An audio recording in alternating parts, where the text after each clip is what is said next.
excuse me, on the left over here, we have individuals who are religious fundamentalists, religious fanatics, and this is the expression, RT-PCR, real-time PCR expression of the VMAT2 gene. Over here, we have individuals. So let me complete. So over here, we have individuals who are not particularly fundamentalists, not particularly religious, and you can see there's a much reduced expression of this particular gene, the VMAT2 gene. Another evidence that supports our hypothesis for the development of this approach. What you see here is by spreading this virus, we're going to eliminate individuals from donning on a bomb vest and going into a market and blowing up the market. So our hypothesis is that these are fanatical people, that they have overexpression of the VMAT2 gene, and that by vaccinating them against this, we'll eliminate this behavior.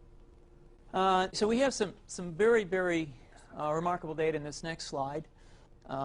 Here we have two brain scans. These are fMRIs.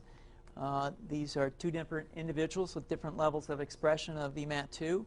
On top is an individual who's a religious fanatic, an individual, and we've repeated this numerous times, that has high levels of VMAT2. Now, this individual down here who had low levels of the VMAT2 gene, this individual would self-describe as not particularly religious. In each case, these individuals were read a religious text. This individual lit up the right middle frontal gyrus, shown here, and that's a part of the brain that's associated with theory of mind. It's a part of the brain that has to do with intents and beliefs and desires. In contrast, in marked contrast, here's an individual who would not particularly self-describe as religious, and when they're read a religious text, what you see is that this part of the brain called the anterior insula lights up. This is a part of the brain that's associated with disgust or displeasure on hearing something. So you're suggesting I take a CT scan with me when I'm evaluating people to determine whether I put a bullet in their head?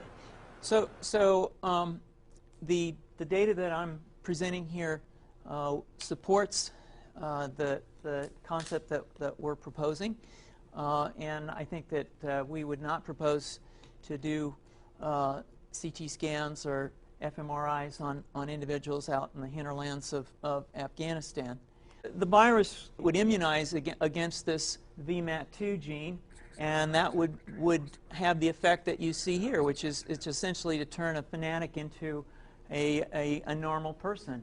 And we think that will have major effects in the Middle East. How would you suggest that this is going to be dispersed? Aerosol? Well, so the present plan and the tests that we've done so far have used respiratory viruses, such as flu or rhinoviruses, and we believe that that's a satisfactory way to get the exposure of the largest part of the population. Most of us, of course, have been exposed to both of those viruses, and we're quite confident that this will be a very successful approach. This is fascinating. What's the name of this proposal? Yeah, so the name of this project is FunVax, which is the vaccine for religious fundamentalism. And you have a proposal already? The proposal has just been submitted, and I think that the data that I have shown you today would support the development of this project, and we think it has great promise.